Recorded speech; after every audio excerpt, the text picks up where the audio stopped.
Hello मेरे प्रिय साथियों, वेलकम बैक। यार जब बात जेई जैसे एग्जामिनेशन की हो रही हो और ये पता चले कि जेई के पेपर का ही कुछ क्वेश्चन गलत फ्रेम कर दिया गया हो तो ये बात तो निंदनीय है ही। और ऐसा ही कुछ हुआ है 30 जनवरी के शाम वाले शिफ्ट के पेपर में। तो चलिए देखते हैं कि आखिर एनटीए वालों ने कौन सा ऐसा ब्लंडर कर दिया इस क्वेश्चन में। तो चलिए सबसे पहले हम लोग इस क्वेश्चन को सोल्व करने का कोशिश करते हैं और फिर देखेंगे कि आखिर ब्लंडर कहाँ हुआ एनटीए वालों से। तो चलिए देखते हैं।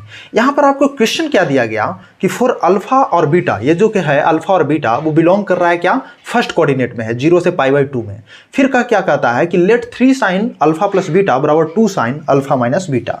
और फिर कहता है क्या कि एक रियल नंबर k है जो इस तरीके से है कि tan अल्फा बराबर k tan बीटा। तो आपसे बोलता है कि k का वैल्यू आखिर क्या होगा। तो चलिए सबसे पहले हम लोग इस क्वेश्चन को सोल्व करने का कोशिश करते हैं। तो देखिए सबसे पहला जो है आपका इक्वेशन यहां पर दिया गया, ट्रिग्नोमेट्रिक इक्वेशन, वो क्या दिया गया कि 3 sin क्या है अल्फा प्लस बीटा, ये किसके इक्वल है, twice of sine alpha minus beta. ठीक है, अब देखिए यहां पर आपको बताया गया कि अल्फा और बीटा दोनों क्या है, फर्स्ट कोऑर्डिनेट से है।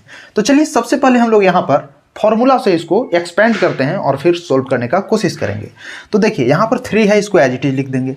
फिर देखिए साइन अल्फा प्लस बीटा बराबर फॉर्मूला क्या होता है, तो अगर आपको याद हो तो फॉर्मूला यहां पर आप लिख सकते हो क्या कि sine alpha into cos beta plus cos alpha into sine beta, इसका फॉर्मूला होता है। ठीक है, साइन अल्फा प्लस बीटा बराबर क्या होता है, sine alpha into cos beta plus cos alpha into sine beta, इसका फॉर्मूला हुआ।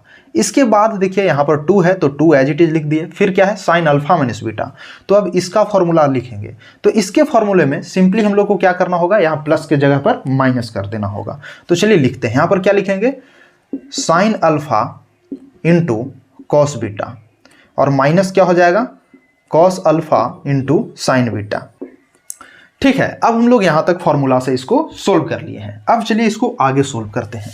आगे जब सोल्व कीजिएगा तो क्या होगा, 3 sin alpha into cos beta हो जाएगा। तो यहां पर लिखिए 3 sin alpha into cos beta, कोई दिक्कत नहीं होगा यहां तक। फिर देखिए फिर क्या लिखिएगा, 3 cos alpha into sine beta, यहां तक भी कोई दिक्कत नहीं, बस 3 से अंदर मल्टीप्लाई कर दिए। फिर यहां देखिए 2 से मल्टीप्लाई कीजिए, 2 टाइम्स ऑफ क्या हो जाएगा, sine alpha into cos beta, और फिर यहाँ पर -2 टाइम्स ऑफ क्या हो जाएगा, cos alpha into sine beta. ठीक है ना, यहाँ तक आई थिंक कि आपको कोई दिक्कत नहीं होना चाहिए। अब देखिए 3 यहाँ पर देखिए sine alpha into cos beta और यहाँ पर भी sine alpha into cos beta, ये इधर जाएगा तो क्या हो जाएगा, घट जाएगा। 3 में से ये 2 घटेगा तो क्या बचेगा, 1 बचेगा। कहने का मतलब कि इधर घटाइएगा तो क्या लिखिएगा, sine alpha into cos beta, यही लिखिएगा ना। इसके बाद क्या होगा, ये देखिए ये 3 cos alpha into sine beta है जो बराबर के इधर जाएगा तो इधर प्लस में है तो इधर माइनस हो जाएगा, और 2 को इधर पहले से भी है तो 3 और 2 कितना हो जाएगा, 5, यानी 5 किस चीज में, माइनस में। तो यहाँ पर -5 कितना होगा, cos alpha into sine beta. ठीक है, यहाँ तक आई थिंक कि आपको कोई दिक्कत नहीं होगा क्योंकि बस मैं सिंपली इसको सोल्व करते जा रहा हूँ फॉर्मूला के द्वारा। अब देखिए यहाँ से प्रॉब्लम शुरू हो जाएगा। प्रॉब्लम क्या शुरू हो जाएगा कि आप यहाँ पर देखिए, यहाँ पर आपको दूसरा जो इक्वेशन दिया गया है, फर्स्ट इक्वेशन तो हम लोग यहाँ पर देख लिए, फर्स्ट इक्वेशन जो हमारा था वो इसको हम लोग यहाँ पर लिख लिए।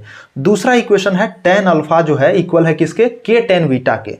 तो सबसे पहले इसको हम लोग कोशिश करते हैं क्या, tan के रूप में चेंज कर लेने का। तो tan के रूप में कैसे चेंज करेंगे, तो यहाँ देखिए साइन अल्फा है, इधर cos अल्फा है, cos अल्फा को इधर डिवाइड कर देते हैं, इधर भेज देते हैं। कहने का मतलब तो जब देखो कि जब cos अल्फा नीचे आएगा तो साइन बटा cos क्या बन जाएगा, ये tan ही बचेगा ना, tan ही बनेगा ना, तो ये क्या हो जाएगा, tan अल्फा, ये क्या हो जाएगा, tan अल्फा हो जाएगा। यहाँ तक कोई दिक्कत आई थिंक कि आपको नहीं होना चाहिए।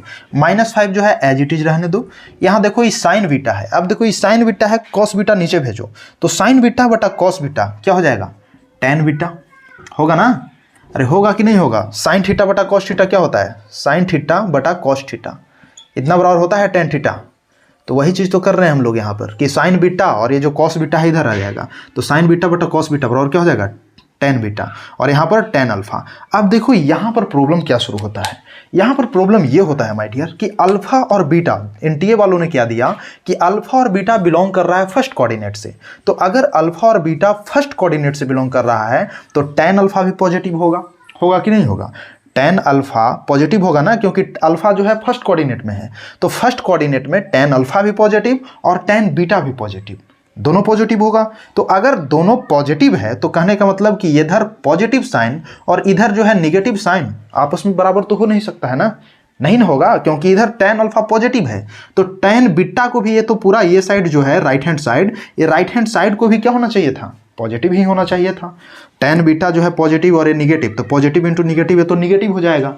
तो अगर ये निगेटिव हो जा रहा है और इधर पॉजिटिव, तो ये क्या हो रहा है, स्टेटमेंट ही तो रॉन्ग हो जा रहा है ना। कहने का मतलब कि स्टेटमेंट ही क्या हो रहा है, रॉन्ग हो रहा है। लेकिन चूंकि आप यहाँ पर देख सकते हो कि tan अल्फा बराबर क्या हो रहा है, -5 tan बीटा, और यही आपको यहाँ पर गिवन है कि tan अल्फा बराबर k tan बीटा। तो यहाँ पर बच्चा देखेगा क्या कि k बराबर किसके इक्वल आ रहा है, -5 के, तो वो क्या करेगा, इसको टिक करके चलाएगा ऑप्शन बी को।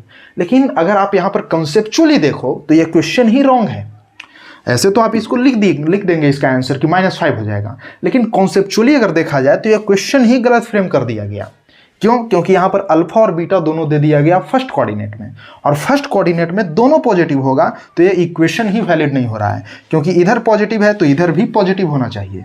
और जैसे भी आप देखो कास्ट रूल आपको पता है ना, कास्ट रूल से अगर आप देखते हो तो क्या होता है cast rule, CAST। Cast rule में क्या है, फर्स्ट कोऑर्डिनेट में ऑल पॉजिटिव, फर्स्ट जो कोऑर्डिनेट है इसमें ऑल पॉजिटिव होगा। तो ऑल पॉजिटिव है यानी कहने का मतलब यही ना है 0 से π/2, तो फर्स्ट कोऑर्डिनेट में सब पॉजिटिव है, तो tan अल्फा भी पॉजिटिव, tan बीटा भी पॉजिटिव होना चाहिए था। लेकिन इधर देखो ये तो है पॉजिटिव और ये क्या हो रहा है, निगेटिव हो जा रहा है।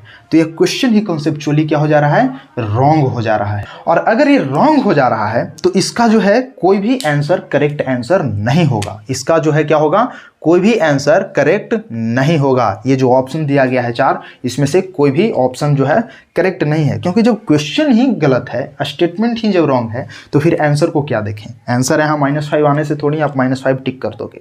तो NTA वालों, आप लोग से अनुरोध है कि साल भर लेते हो एटलीस्ट क्वेश्चन तो सही फ्रेम किया कीजिए, ताकि बच्चों को परेशानी नहीं हो।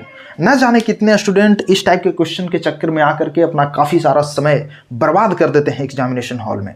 हाँ, मैं आपसे कहूँगा कि क्वेश्चन थोड़ा हार्ड दे दो, वो चलेगा, लेकिन ऐसा क्वेश्चन मत दिया करो जिसमें आप गलती कर चुके हो, क्योंकि इससे हार्ड क्वेश्चन होता है तो बच्चा तो ये समझता है कि हार्ड है, उसको छोड़ के आगे बढ़ सकता है। लेकिन अगर आप ऐसा क्वेश्चन दे दोगे तो वो सोचेगा कि मैं सोल्व कर लूँगा, और उसके चक्कर में आकर के अपना काफ़ी सारा टाइम बर्बाद कर देगा, क्योंकि वो उसी में उलझ जाएगा। और यार, हम लोग NTA जैसे रिप्यूटेड संस्था से ये एक्सपेक्ट भी नहीं करते हैं कि वो इस तरह के ब्लंडर करे। तो आपको ये वीडियो कैसा लगा, कमेंट सेक्शन में अपना फीडबैक और सजेशन जरूर दीजिएगा। मिलते हैं किसी नेक्स्ट वीडियो के साथ, तब तक के लिए जय हिंद, धन्यवाद।